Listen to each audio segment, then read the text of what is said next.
but the king of my heart. Inside my sins, the anchor and the way. Oh, yes, my soul. Let the king of be the fire inside my veins, the echo of my day. Oh, my song, and you are good. Hello guys. So dito pa rin kami sa camping area sa pavilion. Umattend kami ng Sunday service bago kami umuwi. Iba-vlog ko lang no na ayan, tapos na yan actually. Mga Christians to Umattend kami.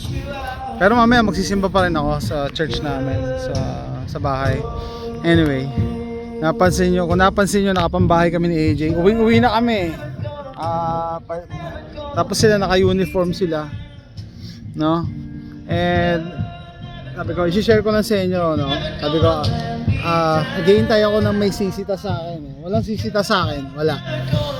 Yan ang maganda dito sa Amerika no? They are very accepting.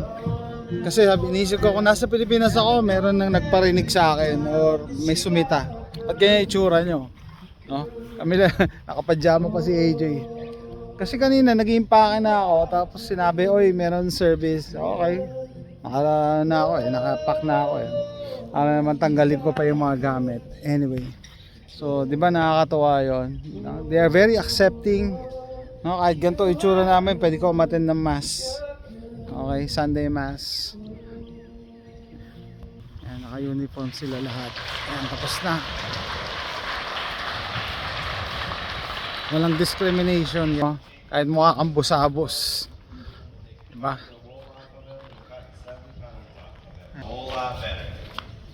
What? You wanna go home? Hold on.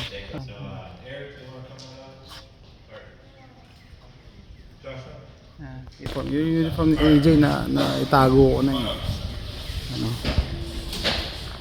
Yung green na t-shirt, part pa rin ng uniform yun Alright, thank you worship team, that was awesome. Sunday worship bago umalis ng campsite. Alright, we're gonna have a couple closing announcements for us.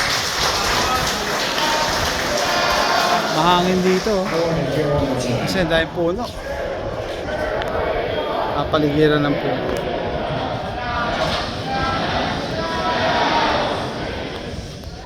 Happy Sunday everyone. Thank you very much. So, we scheduled event last night, and unfortunately, Troop 111